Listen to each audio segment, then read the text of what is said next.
Hola de nuevo. Hoy seguimos con el título preliminar. En el episodio anterior desmontamos el artículo 1, pieza por pieza. Hoy vamos a profundizar en la soberanía nacional y a meternos de lleno con el artículo 2, que es uno de los más importantes y más preguntados de toda la Constitución, y uno de los que más confusiones suele generar. ¡Vamos para allá! Empezamos retomando el artículo 1, apartado 2. La soberanía nacional reside en el pueblo español, del que emanan los poderes del Estado.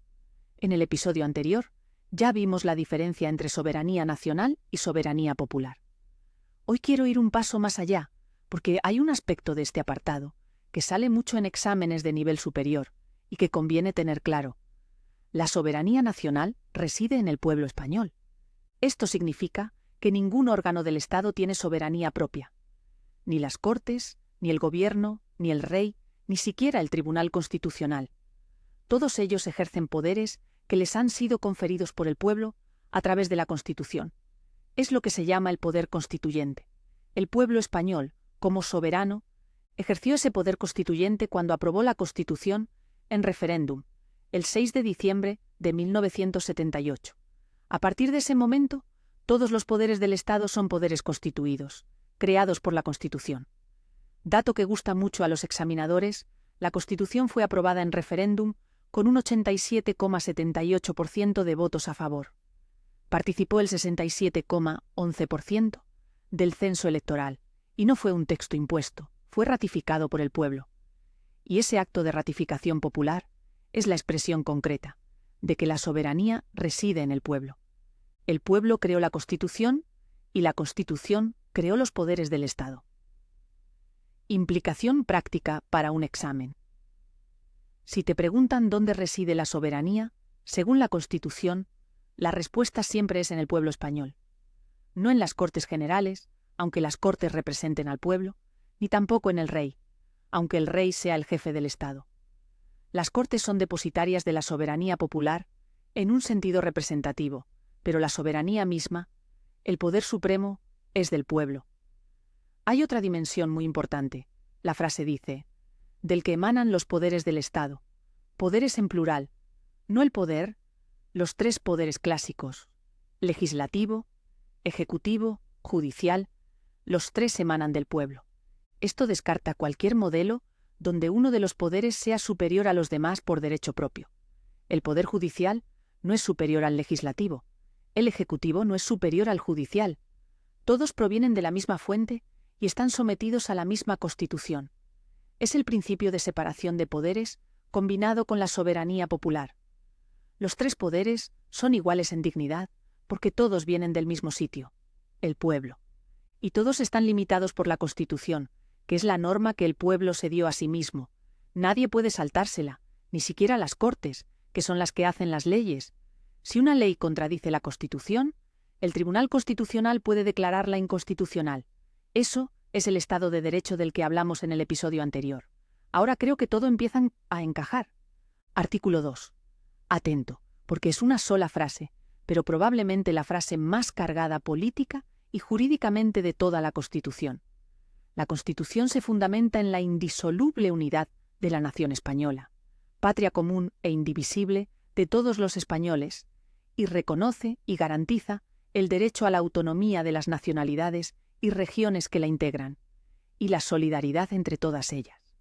Una sola frase, tres conceptos fundamentales: unidad, autonomía, solidaridad.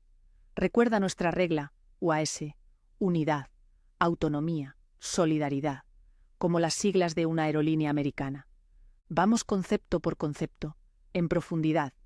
Unidad, primer concepto, la indisoluble unidad de la nación española. Fíjate en las palabras.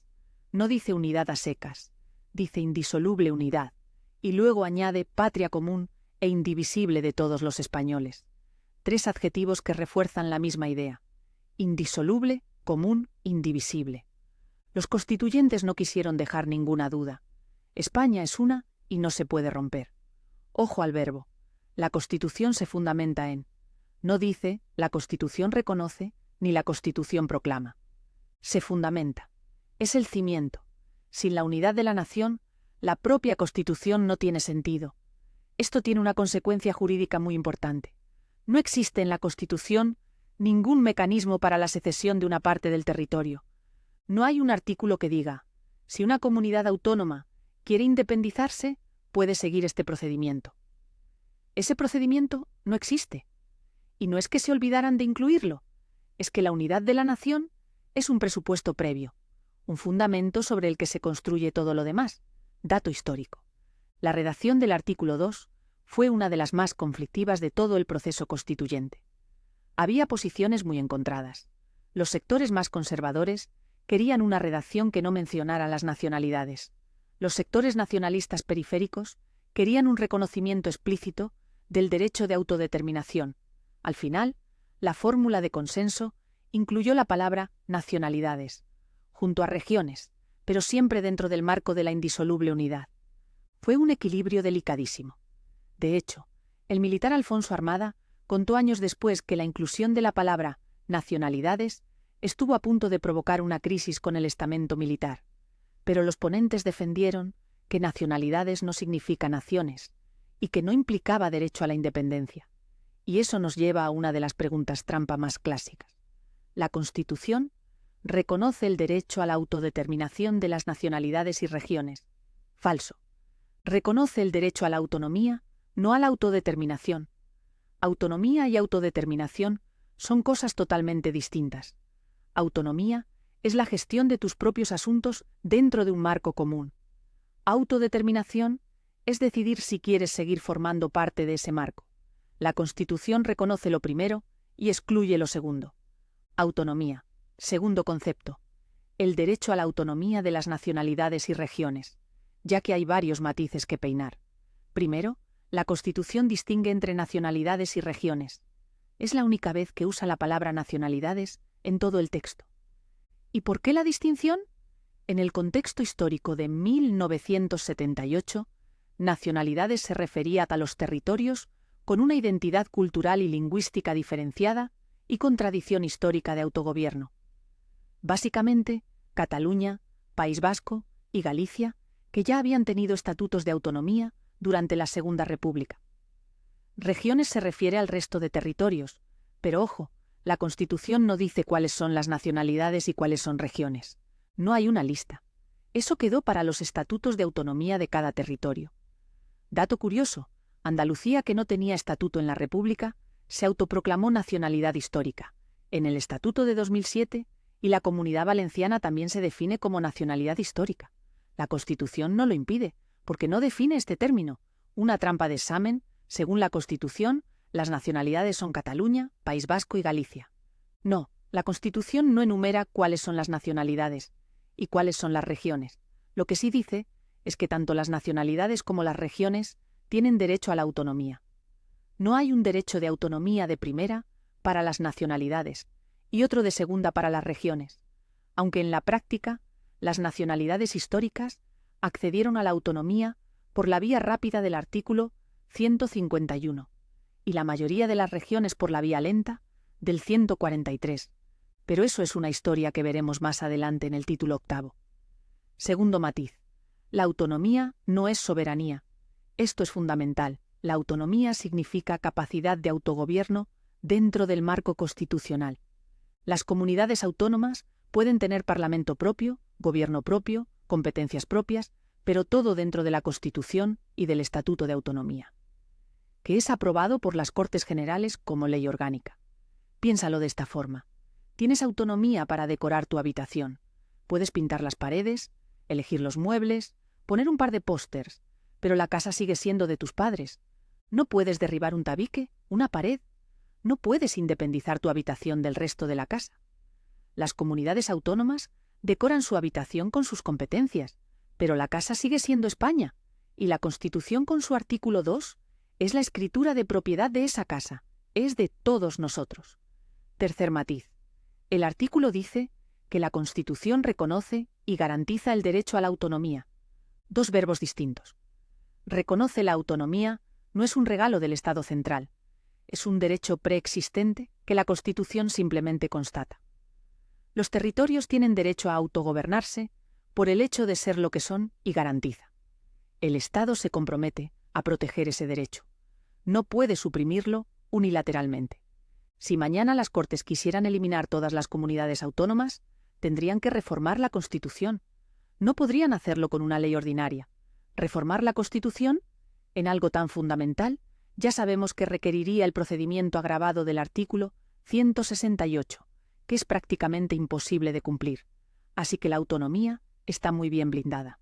Solidaridad. Tercer concepto. La solidaridad entre todas las comunidades. Este es el concepto que suele quedar en segundo plano cuando se estudia el artículo 2. Todo el mundo se acuerda de la unidad y la autonomía, pero la solidaridad es el pegamento que une las dos cosas. La solidaridad significa que las comunidades autónomas más ricas ayudan a las más pobres, que el desarrollo económico y social debe ser equilibrado en todo el territorio, que no pueda haber unas comunidades que naden en la abundancia mientras otras se queden atrás. Esto se materializa en instrumentos concretos: el Fondo de Compensación Interterritorial, que reparte recursos entre las comunidades, el sistema de financiación autonómica, las inversiones estatales en infraestructuras, entre otros. El artículo 138 lo desarrolla. El Estado garantiza la realización efectiva del principio de solidaridad, velando por el establecimiento de un equilibrio económico adecuado y justo entre las diversas partes del territorio español. Y el artículo 158 crea expresamente el Fondo de Compensación para corregir desequilibrios económicos interterritoriales. Trampa de examen. El artículo 2 reconoce el principio de igualdad entre comunidades autónomas. No exactamente. Reconoce la solidaridad. La igualdad entre españoles está en el artículo 14. La solidaridad interterritorial está aquí, en el 2. No es lo mismo igualdad que solidaridad. Igualdad es que todos tengamos los mismos derechos. Solidaridad es que los que tienen más ayuden a los que tienen menos. Son complementarios pero distintos. Antes de terminar con el artículo 2, quiero hablar de algo que siempre sale en los manuales y que a veces genera preguntas de examen: el modelo territorial español. España no es un Estado federal, no es un Estado centralizado, es un Estado autonómico, y este modelo es único en el mundo. En un Estado federal, como Alemania o Estados Unidos, los Estados miembros tienen soberanía originaria, se federaron voluntariamente y en teoría podrían desfederarse. Tienen sus propias constituciones. En España no hay nada de eso. Las comunidades autónomas no tienen soberanía, no tienen constituciones propias, sino estatutos de autonomía, que son leyes orgánicas aprobadas por las Cortes Generales. Y como ya vimos, no existe un mecanismo de secesión, pero tampoco es un Estado centralizado como Francia. Antes de las reformas de descentralización, en España las comunidades autónomas tienen amplias competencias: educación, sanidad, policía autonómica en algunos casos, infraestructuras, medio ambiente. Es un modelo intermedio, que se creó en 1978 para dar respuesta a un problema histórico concreto: las tensiones territoriales de España, que venían de muy lejos y que la dictadura había intentado resolver a base de centralización y represión. Los constituyentes inventaron algo nuevo. No copiaron ningún modelo existente. Crearon el Estado autonómico como una fórmula original para que cupieran todos, los que querían más descentralización y los que querían mantener la unidad. Y esa fórmula se resume en el artículo 2. Unidad como fundamento, autonomía como derecho, solidaridad como vínculo, UAS. No se te puede olvidar. Recapitulemos. Hoy nos hemos centrado en 2 artículos y nos llevamos un arsenal de trucos. Soberanía del artículo 1.2. Nacional, no popular. Reside en el pueblo español, no en las Cortes ni en el rey. Del pueblo emanan los 3 poderes. Artículo 2. Los 3 pilares. UAS. Unidad, autonomía, solidaridad. Autonomía versus soberanía. Autonomía es decorar tu habitación. Soberanía es ser dueño de la casa. Las comunidades autónomas decoran, pero la casa es de todos nosotros. Nacionalidades y regiones. La Constitución no dice cuáles son, y autonomía no es autodeterminación. Y el modelo territorial, Estado autonómico, ni federal ni centralizado, un invento español de 1978, como el chupa-chup o la fregona. Con esto ya tienes el artículo 1 y el 2 blindados, 2 de los más preguntados en cualquier oposición. En el próximo episodio Nos metemos con las lenguas, la bandera y la capital, artículos 3, 4 y 5, el castellano y sus 2D, el sándwich constitucional y la villa que no ciudad. Nos vemos en el siguiente episodio.